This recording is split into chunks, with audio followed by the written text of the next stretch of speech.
Hey, what's going on, everybody? It's Wilhelm Scream, and welcome back to the channel for more Destiny 2 news and intel. Today, once again, is Friday, so we have our Friday weekly update. XUR has returned, as well as Trials of Osiris, so I'll give you a brief rundown on those two things, as well as all the other farms, glitches, cheeses, and Destiny news that you might want to know or use heading into the weekend if you haven't had a chance to play very much this week. There were certainly some interesting things that I think people would probably want to note, but we'll, of course, get to all of that towards the end of the video after we progress through the tower and cover all the weekly and daily reset information. Remember to always head over and say hi to Archie when you're in the tower. A lot of people ask me why I load into the Annex. It's actually just a better place to load in, I find, and the load times in Destiny 2 can be very, very long at certain moments, especially when you're trying to record a video on a Friday for XUR. Things never seem to go quite as planned.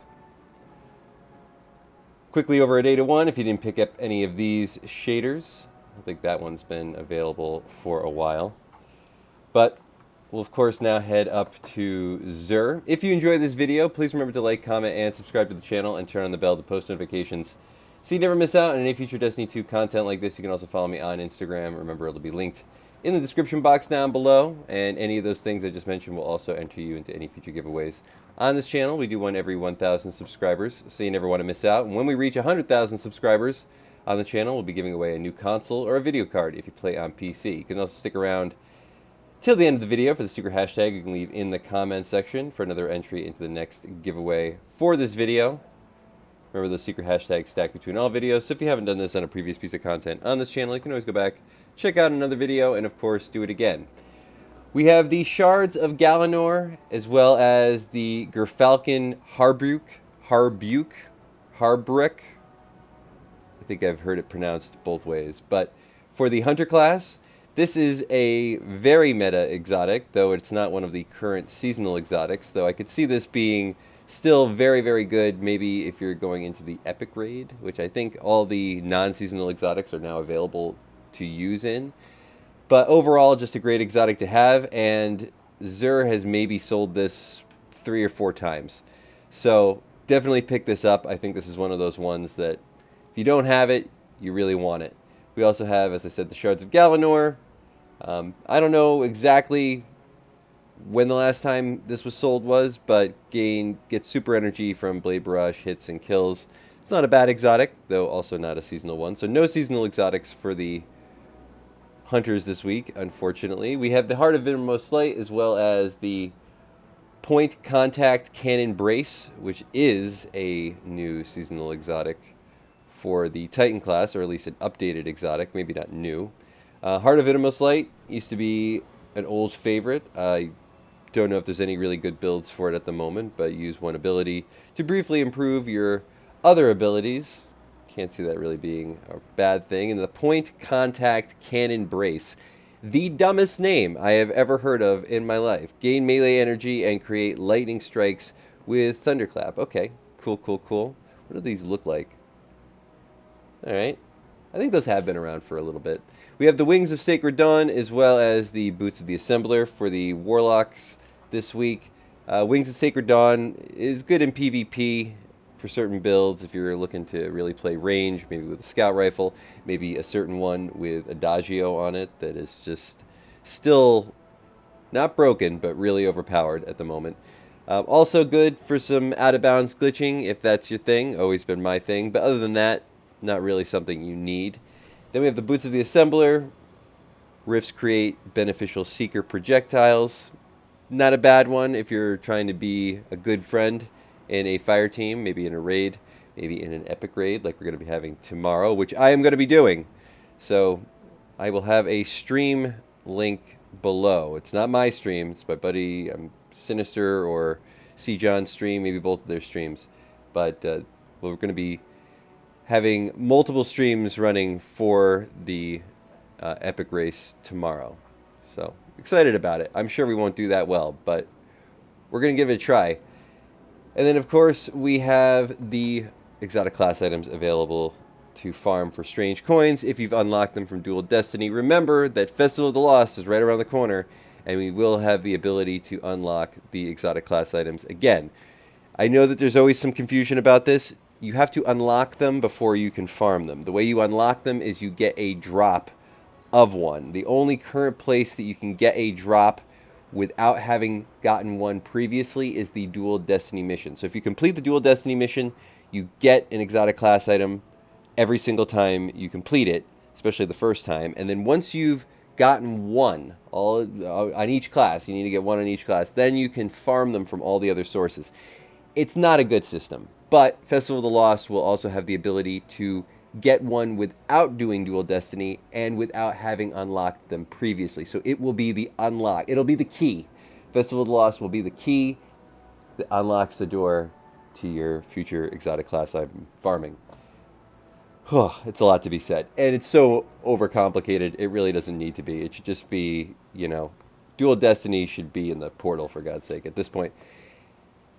On to the strange gear offers. We have the Hawkmoon with Snapshot Sight and Combat Grip, probably a decent PvP one. We have Sweet Business. We have the Fighting Lion. I think we also have an ornament in the Eververse store for the Fighting Lion at the moment. We have the Warcliff Coil, one of the OG glitch weapons, if you didn't know. Early on in this game, there were certain bosses that were coded as vehicles for some reason, and this, as well as the I think it's Eye of 1,000 Voices, something like that. Wheel of 1,000 I forget. What was the... Let me know in the comment section down below. What's the name of the rocket launcher from Deepstone Crypt? I always forget the name, and it took me forever to get it.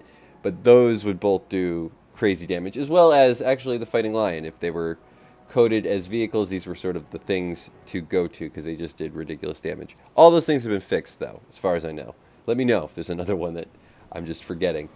We have the Skyburner's Catalyst, as well as the Prometheus Catalyst, the laser tag catalyst. If you didn't see my video about laser tag 2.0 glitches, my last one, that's what I was talking about. Apparently, some people saw it, calling out Fallout Plays, because he pretty much just took what I was saying and, well, talked about it himself. Not really a terrible thing to do, though. I want to make note that it was my idea. My idea is that we should just let the glitches run. Glitches all around. Any glitch we get, just leave it in the game, Bungie. Just leave it there. People love playing when there's a glitch or an exploit. I think we should really lean into that. I think there should be a monthly glitch or exploit. Like I've talked about in my previous video, if you want more about this. But essentially, I think there should be like a weapon that, or something, maybe an exotic, that they just overpower once every month or every couple of months. Just make it ridiculous. Don't tell us what it is. We'll figure it out. And then when we do figure it out, let us use it for about 3 weeks and then patch it, but only when you release another one. So as soon as one's patched, a new one goes into effect, but they don't tell us what it is. And for some reason, I think Archie should be the vendor for this. Maybe like he drops one hint and that's all we have to follow. Maybe that's too much. Or maybe you just go there once you've, I don't know. Get Archie into the game somehow, because that dog needs more respect. Let me know if you think the dog needs more respect by leaving a hashtag Archie in the comment section down below. Or your thoughts or comments on anything that I'm talking about today. It's a little bit of a ranty Xur video, I have to say, but we'll get to the information more as we go through. We have the Immortal Adept submachine gun. I don't know what this was from, but an Adept weapon. I want to say this was from Trials of Osiris. Yes, of course. All I had to do was actually look at the weapon to tell you it's from Trials of Osiris. This one with high caliber rounds, threat detector. We got Killing Wind, which is a great perk for PvP. Target lock, also a good perk for PvP. And a range masterwork. Excuse me, a stability masterwork. I don't know why that looked like a range masterwork for a second. This is a very good weapon, very good submachine gun for the Crucible. We have the Warden's Law, which was a Nightfall weapon. This is the Adept version. I always liked the Warden's Law for PvP and PvE. I always like those 3-round sort of burst hand cannons. They feel essentially like a Red Death. Yeah, Red Death? I'm trying to remember which one I'm talking about. But this, you know, certain hand cannons and sidearms all have this kind of like 3-round burst thing. They end up feeling essentially the same. And I always thought they were really good in PvP, though people tend to disagree with me on that. We have the Refusal of the Call sword, or excuse me, glaive. This one can also be enhanced. I don't know what this was from, but this one comes with beacon rounds and auto-loading holster. Don't sleep on adept weapons. They're still very, very good. We have the Royal Chase with... Let me see more info. We got Field Prep and Threat Detector. We have the Sojourner's Tail. This one can be enhanced as well with Heel Clip, Swashbuckler, and Splicer Surge. Old school Season of the Splicer weapon here. Not a bad roll either. We have the Lotus Eater. Okay. This you definitely want. It's only the enhanced version. I have the Adept enhanced version, but Beacon Rounds is a great perk. Higher Ground is a great perk. Sending Recovery is not a bad perk, but this weapon is just one of the best sidearms still in the game. A fully upgraded enhanced version is going to do really, really well. It goes right up against all, I would say, tier 3 or tier 4 weapons at the moment. Maybe even better. If this was a repulsor brace, destabilizing rounds, enhanced version, I would say it's better than tier 4. If it was an adept version, I would say it's definitely a tier 5. So pick it up if you don't have one. It was a Nightfall weapon and one of the most sought after. We have the Brigadier's Memory with thermoplastic grenades, pulse monitor, and elemental capacitor. We have the Slammer, another Nightfall weapon. This enhanceable one with Burst Guard, Relentless Strike, Permeability, and Vanguard's Vindication Origin trait. And then we have the Faithkeeper with Danger Zone. Shout out to Kenny Loggins. Frenzy, and the Radial Layer Transposer Origin trait. Can't be enhanced. This one can be enhanced. So a lot of Nightfall and one Trials weapon today. A lot of enhanceable weapons. All, I would say, very, very good. I would say very good weapons. Maybe not the best rolls on those weapons, but overall very good weapons.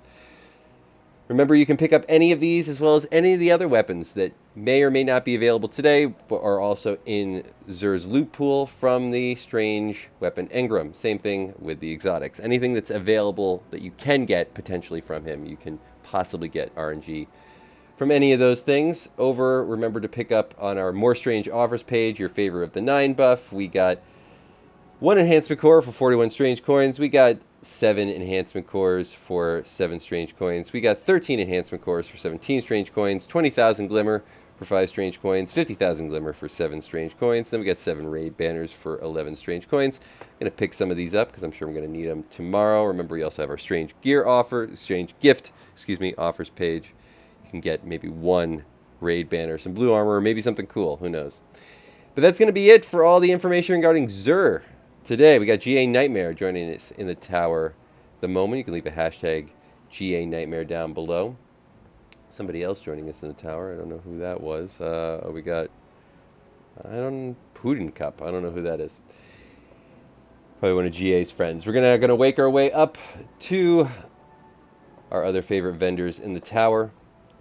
And I don't, at the current moment, know what the Trials map is for the weekend. Though I do believe it's 3 rotating maps. So I don't know what those are at the moment, but I will try to have them pinned in the comment section down below. Or if you happen to know, please let me know in the comments and I will pin that comment. Over at Banshee44, didn't have a chance to really talk about this week, but we have a Chroma Rush. Now, this is not the role that I would have picked for PvP, though there was a great one earlier this week, but this one does have a range masterwork. To the Pain is a good origin perk. Tap the Trigger, also a decent perk. I would say this is still a very good weapon for PvP. Just overall, 720s are very good. This one has an incredibly good sight on it. And we got full bore. We have the range masterwork. To the Pain, while this weapon is a crypt, taking damage increases handling, aim assist until the weapon is stowed. It's not as good as, I think there was Killing Wind, as well as maybe Moving Target was the role earlier this week. But Tap the Trigger, as well as To the Pain, are still very, very good PvP perks, and this weapon is just absolutely broken. Always has been. So if you're looking for a very good PvP weapon, pick up a Chroma Rush. We have this bow, whose name I can never pronounce. We have a Jurassica a 3SR with, what do we got on this one? We got Perfect Float, we got Headstone, and we got the Vice Stinger Origin trait. We have the Last Man Standing with Threat Detector, Shot Swap, and Disaster Plan. We have the Bodice C. I don't know the name. Where do they come up with these names? This one for Stats for All, Frenzy, and the Hockey Breach Ornament. And then we have the Ill Omen Sword with Balance Guard, Attrition Orbs, On Guard, and the Radial Layer Transposer. This one can be crafted, if anybody's still doing crafting. But of all of these, I think this enhanced version of the Chroma Rush is certainly one to pick up. Also, under Focus Decoding, not available today, but make sure to always check and see if the Viced weapons are for sale. You want to pick up a crate, because the crate still has the broken perk with Adagio. Only weapon, so far as I know, in the game that has a broken Adagio perk. Over at our old buddy, Commander Zavala, this week, if you didn't have a chance, make sure to pick up your brand new Mint Retrograde. Now, I feel like I already picked up one this week, but maybe I didn't. These rolls do rotate apparently daily. So for today, in the Mint Retrograde, we have the Recycled Energy Master of Arms. We have Beacon Rounds and Elemental Honing. We have one with Hatchling and Elemental Honing. We have Hatchling and Bait and Switch. That's a good roll. And then we have Beacon Rounds and Bait and Switch. I would say that these three are probably the best. I would personally love this one. I think most people would say this is probably the best. And this one's not bad either, depending on your build. But these do rotate every day. If you do not have a Mint Retrograde, it's pretty much a must-have at the moment in the game. So make sure to pick one up. Also today, if you're needing a few more rolls on your Mint Retrograde, if you head over to Pinnacle Ops, it is available to farm through the Node Overload Avalon. This was the exotic mission for that glaive. Its name is escaping me at the moment. Leave the name of the glaive in the comment section down below for another entry into the next giveaway for this video, but this is a pretty easy one to farm out at the moment. Wasn't originally, but now it is, and you can get yourself a Mint Retrograde. I actually think this is a pretty fun one to farm out. Also, 3 bonus rewards when you go for it. So make sure to head over there. This will also rotate tomorrow. I think under Fire Team we also had an ADEPT Char available for farming. And Solo Ops, what do we got? We got the Sidearm, and then we got the Sniper under the Crucible. Looks like we got some gauntlets. That's about it. So I will let you know, of course, more about the Trials map in the comment section down below as soon as I know. But should be an interesting week for Trials of Osiris. Once again, if you didn't have a chance to get over to the Eververse store, as I said, we have the Leo Techno shader available for the Fighting Lion this week, as well as a couple of other fun items. And power is being changed once again in the game. This is something I wanted to just talk about briefly. We've kind of finished all the major information for today, but remember also you can farm out all the Trials weapons now. I don't think there's a feature weapon anymore, but I did want to talk about this update that we got yesterday, or this announcement from the Twitter TWAB, however you want to call it, about power changing again, or how farming power is going to work. Essentially, they are adding now deltas, or mandatory deltas, to the power grind. So versus you having to go through all the modifiers and figure out what is best as far as risk versus reward, meaning I've talked about this many times in the past, but you're really always aiming to do is focus on the combatant power. Now the modifiers, no matter what the modifier is, increases the combatant power up until this point. That is going to change. So the modifiers will now increase just the score, but not the combatant power. The combatant power will be based on just whatever tier you're going into. So for example, let me just head over to the directory. If I go into Solo Ops, let's say I pick Skywatch, and I go to Customize. Now at 500, combatant power is 500. If I go to 400 on Grandmaster, currently, I can add modifiers to upgrade that to, now I'm at 440 combatant power.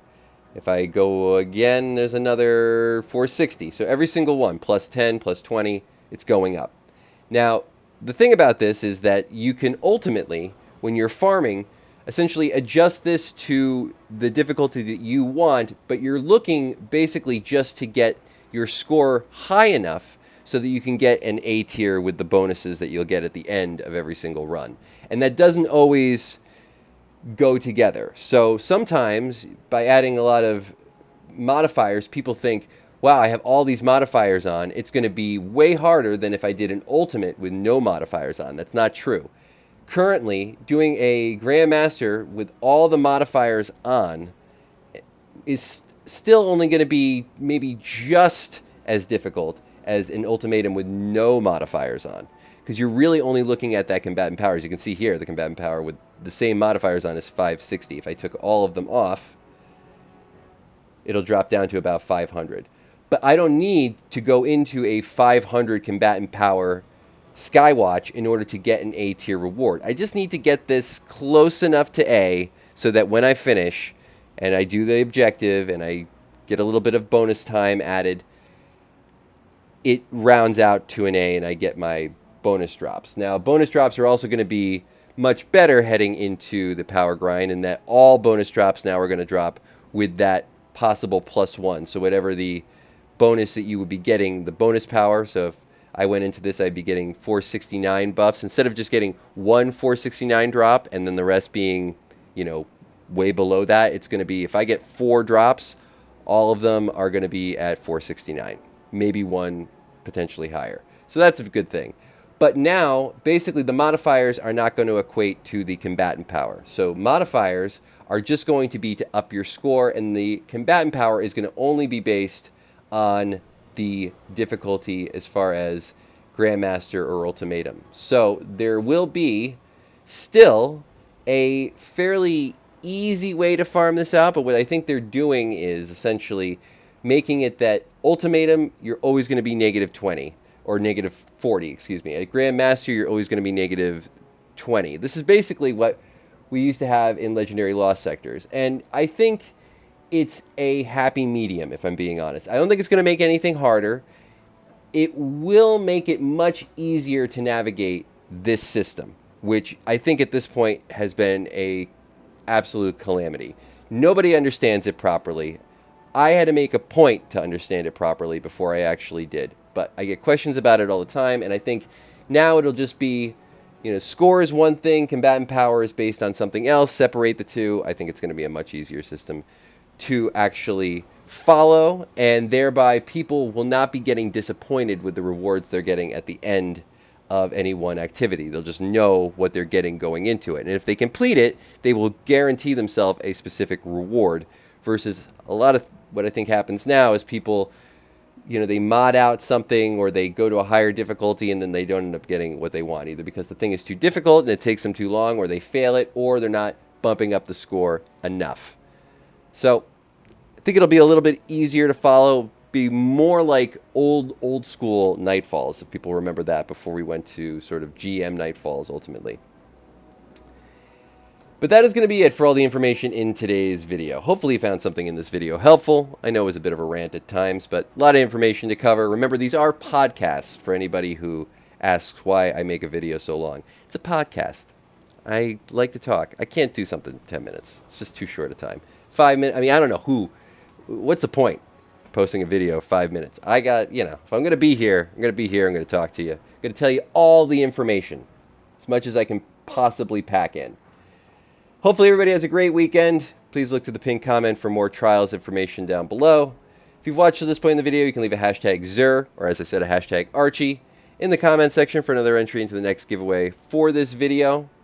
Remember the stack between all videos. And once more, I am Wilhelm Scream. And of course, we will see you next time. Later!